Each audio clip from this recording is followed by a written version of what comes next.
Hey folks, today we're covering Tinto Flavor 27, and today we're going to be talking about Japan and two of the situations they can find themselves in during your campaigns in EU5.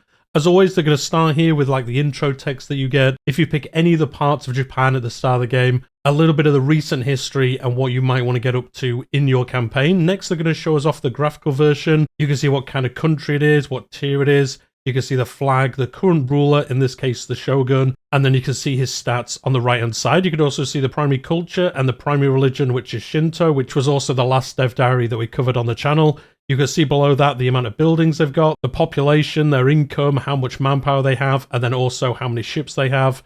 Below that, you can see the breakdown of the culture. You can see there's quite a good mix here, 44% of the top one, and then 26, and then a little bit of a few other ones as well. And then religion, a little bit more easy, 99.6% is Shinto. Next, they're going to show off the estates. You can see crown is the top one, then you've got the samurai, the soyo, the chonin, and then the nomin. I'm going to butcher so many names in this dev diary. I do apologize, guys, but I'm going to do the best I can. And as we've seen recently, I think this has had a little bit of a facelift. You can see some nice new icons, especially on the edge of each estate. They've added a little bit of iconography there as well. But those are the starting estates for Japan. Next, they're going to show us off the reform. That is the shogunate. You can see the modifiers here. Cost to appease the elites action, minus 30%. Cultural influence, 0.2 better. Possible government reforms, +1. Expected cost of court, +1%. The military government of Japan, the authority of the shogun, extends to all clans. They're going to talk about clans later on. This is going to be one of our first major looks, really, at one of the building-based realms in EU5. We've seen one before around banking and things like that, but you're going to see one today all around the clans. And then speaking of those clans, that is the next government reform is going to show. So this is Japanese clan government reform, and this is 5% better noble estate satisfaction equilibrium, maximum tax for noble estate +30%, monthly army tradition 0.10, possible government reforms +1 as well. And then the third major reform here is Japanese imperial family. This is crown power +20%, noble estate satisfaction equilibrium +5%, maximum tax to the nobles +30%, a lot of extra tax there, and +5 diplomatic reputation. That is a lot of diplomatic reputation, so that's definitely going to be helping you with some of your diplomacy if you do play as this. And next they're going to show us some of the advances. Some of these are shared between the Japanese countries. Some of them are more unique to certain ones. The first one here, though, is Bushido. This gives you 5% more discipline. That's going to be pretty good to pick up, making your armies that little bit better. The next one is Headhunting. This will give you prestige from land battles +10%. So you're going to be doing battles, probably a lot of battles, I would think, in Japan. And then you're going to get more prestige out of that. That's going to help you with a bunch of mechanics around this game. Next is Codified Bushido, and this is going to give you 0.10% better prestige decay. That just reduces how much your prestige is decaying month by month as you play through the game. Obviously, you can counteract that with a bunch of mechanics, but that is one of the benefits that you can see with that one. Next, they're going to show off some of the unique advances. They do say here, guess which clan they are for. They're not actually going to tell us which one it's for exactly, but this one is called the Clans of Tosa. This is 7.5% better manpower. That's going to help you have bigger armies or replenish your armies if you do lose fights. Next is control of the Zumi Sea. This is trade maritime advantage +25%. That is a lot of extra maritime advantage. That's really going to help you with your trading side of the game. The next one is unlikely alliances, and this is diplomatic capacity 20% better. And with that, you're going to be able to do more diplomacy in the game, send more of your diplomats to different realms, do deals with them. So the more diplomatic capacity you can get, the better it is, the more kind of freedom you have to do different things with your diplomacy. The next one is uninspiring clan. That seems a bit harsh, doesn't it? Army morale +10%, just makes your army that little bit better, making your armies last longer in battles, all that good stuff that morale does. Next one is the Furinkazan. I'm going to go with that's how it's pronounced. This is monthly army tradition 0.05. It doesn't sound like a great deal, but that is going to add up during the entirety of your campaign. And then next they're going to talk about the clans. They do say here they recommend for you to play as the country of Japan when you play in this area first, because the clans are actually building-based countries, as we were discussing earlier, and they play very differently to the general gameplay that you will see as, I don't know, what you want to call it, like standard countries, not these building-based countries that you can play as. So this is probably going to be a little bit harder. I would probably agree with them. Maybe do this on your third or fourth game of EU5. I think this would be a lot to take in on top of everything else that has changed from EU4. So definitely different and a lot more challenging to play. Next, they want to show off some of these buildings because being a building-based country, the buildings, they're very important, obviously. So the first one here is the Shoen, I'm going to say. This is a raw materials production building. This will give you 0.5 trade advantage, trade capacity 0.5 better, manpower to owner plus 10, and then a modifier here that we generally don't see, but because it is a building-based country, this gives 0.5 gold a month to the owner of this building. So really a modifier there that you don't see as a standard country, but because everything here is building-based, you kind of have to get gold directly from the building. So that is what you'll see here, and in a few more of these examples as well. You can see the construction method as well. The next one is the Yamashiro. This is a military building. This will allow you to recruit regiments, manpower to owner plus 1, which is a lot lower than usual, but again, as they're a building-based country, it's going to kind of work that a little bit different here. Gold to owner 0.10, so again, seeing that gold modifier that you generally wouldn't see, especially not on a military building, but you will see it in this example. And next they're going to show us some of these buildings that are exclusive to the Imperial Court country, and then later the non-Imperial clans as well. So the first one here is the Gosho. This is a government building. This will allow you to recruit regiments. This will give you +1 manpower and 0.10 gold to owner. So nothing too crazy versus the one we were just looking at. Next is going to be the Yakata. This is a government building as well, and this is just flat gold, 0.3 gold a month. No other advantage here. Maybe when you upgrade it, you get something else, but that is at least the base version. And then the next building is very interesting. This isn't actually manually built by any of these clans. This is automatically built when they are assigned as a shugu of a province. This was talked about in the previous dev diary. So once you're assigned to one of these provinces, this building will automatically start building by the sounds of it. And this will give you trade advantage 0.5, trade capacity 0.5, can recruit regiments, +1 manpower, and 0.5 gold. So a bit of a mixture of everything that we've seen so far in the previous buildings. But that is obviously a pretty important building to get. So as you can see for these realms, both their economy and troops depend directly on those buildings, as we've seen with each of those examples. So their strategy is to expand their presence by building more and more buildings, and also taking the ones owned by other clans in war. So as these building-based countries, the idea is to just build buildings, take over other buildings from other clans,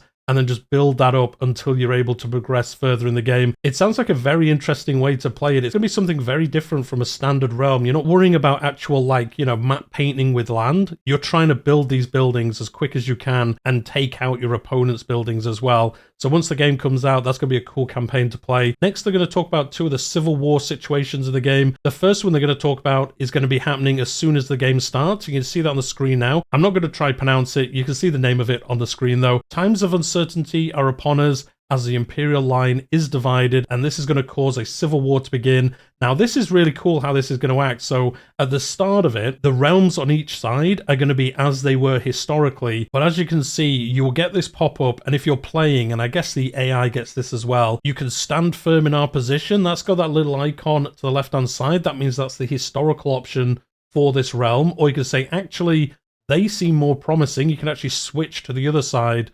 Or the bottom one, you can say, I'm not interested, and actually stay neutral in this war. So I like how this has been set up. So it is historical to begin with, but you will see slight variations every time you play, which I think gives you that replayability. If you are playing as the clans, the Shogun, I guess, or Japan in total, you're going to be able to see the different ways that this will play out. And the next they're going to show us the situation screen for this. You can see that now. You can see the 2 rulers of both sides of the Civil War. You can see their stats. You can see the situation breakdown. Monthly prestige minus 0.10, legitimacy also going down by 0.2. You can see the main actions, change side to support, so you can switch which side you want to be, or you can declare neutrality as we saw earlier. Further down that UI, you can also see the 2 sides once again, and then all the supporters of each of those, and again, showing off these fantastic flags of the different clans, and you'll be able to keep track here of who's on which side. Maybe you want to take some actions against either side. You'll also see the neutral people. I can't imagine many people are going to stay neutral, but it is an option, as they said. Next, they're going to show us the map of this. You can see the blue and yellow side. I think the green and red that you can just see, I think they're the two kind of ruling areas. And then the rest of the realms split up in this civil war, and you're going to play this out and see what happens. And then as we've seen through all those things, and as I was saying, countries can change their sides of loyalty, not only through actions in the situation panel, but also there will be following events that will happen where you can change sides. Between that, there will be other events firing, which will give you casus belli or even declare wars, making sure it is full of chaos. Japan's just going to be really fun, I think, to play at the start and seeing how this civil war plays out. One important thing they want to say here, though, is whilst this situation is active, countries will not be able to declare war on other people on the same side as them. So I guess that might be a reason why you would switch sides. Maybe you see an opportunity to take some more land. So you switch sides, declare war, and then try grab some land off another clan. And then I guess try last out until the end of the war or something like that. Again, kind of making it interesting to play here and adding to that chaos. And then how do you end the civil war? Well, one of the two courts must be forced to disappear through a special peace treaty called Forced Imperial Abdication. And then once that happens, the war is going to end. And then as a famous person said, we've had one civil war. What about second civil war? And that is what the next situation is going to be all about. They do say, interestingly here, if the first civil war has ended successfully or not, a bigger civil war will be looming. So I guess maybe the first one, if it just drags out long enough, from how it's worded here, you can have another civil war at the same time. I'm not too sure if that's what it means, but it is how it's kind of written. But anyway, the second civil war can happen after 1400 if there is no shogun or if the shogun is in a weak position, by having low legitimacy or stability, or with rebellion problems, or if there are more than 6 wars currently active among the clans. As such, a strong shogunate will be able to avoid this if they keep their children in check, as they say here. And then once the second civil war starts, the stronger and bigger clans will automatically transform into landed daimyo, with the rest of the clans receiving an option in game to become landed at the cost of opinion from the shogunate. So you're going to have to decide, do you want to become landed, or do you want to stay on side with the shogun, I guess, and see if you can last out this war? So you can see that on the screen now. The shogun has proved to be unable to manage the clans. The gradual lenience and delegation of authority towards the local rulers has become his downfall, and that is what you're going to play out in this second civil war. So you can see one side victorious, or we shall bide our time. So do you want to go on one side, or do you want to wait out and see what happens in this war? And then, as they said, you can become landed either if you're big enough or if you decide to through that event, but becoming landed will have consequences. Firstly, all locations in the shogunate in which they have a presence with their buildings will automatically be owned by them, and they will also receive a new government reform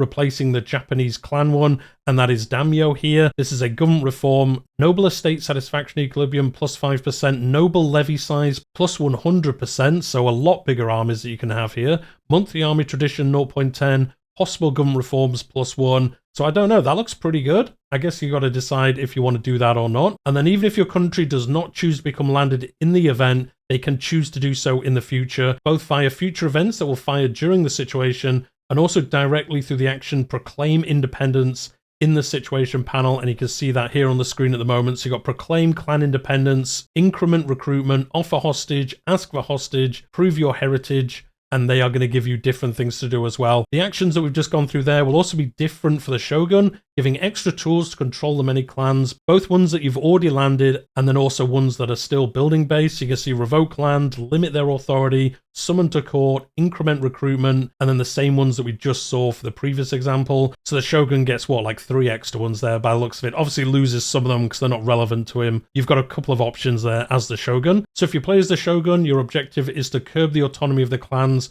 while the objective for any clan is to become shogun themselves or destroy the shogun entirely. This situation will end when there is only one single country left in the shogunate, with the exception, of course, of the emperor, because he is also a building-based emperor, or when the shogun has managed to reduce all of the clans to just a single location building-based country. So they're the 2 ways that this can finish. As with the first civil war situation we saw, there's going to be a lot of events during this, giving the countries options to gain casus belli, declare wars, a bunch of different interactions, and there will also be some chain events between the shogun and the clans where the former can use the actions summon to court that we just saw. So it isn't just there's a civil war going on and you're fighting that out. There's going to be a bunch of events as well, helping both sides here try get their requirements completed. And with that, that is the end of the mechanics in this dev diary. Up on the screen now, they did also show off the new terrain map for Japan, and you can actually see the cherry blossom trees in Japan, very famous for these. and they're going to be shown off as you can see them on the screen, so it looks a little bit different. So let me know what you think about how Japan's going to play.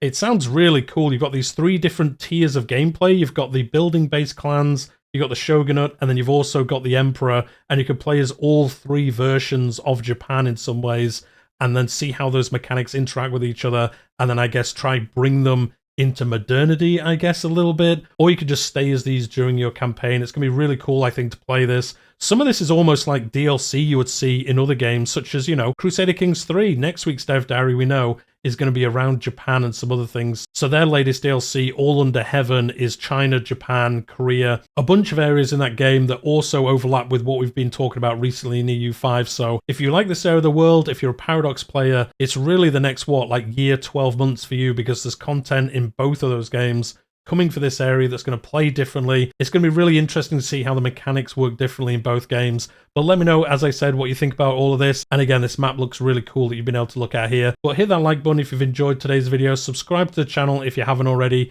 I cover all the Dev Diaries news about EU5. And I also cover Crusader Kings 3 in a very similar manner. They do say Pavia is back next week, but they don't have a schedule. I saw on Reddit this caused somewhat of a kerfuffle, but I think this is just the fact that Pavia's been on holiday for a week. So, you know, we might get like 1 or 2 Dev Diaries next week. A little bit less than we've seen, or, you know, who knows?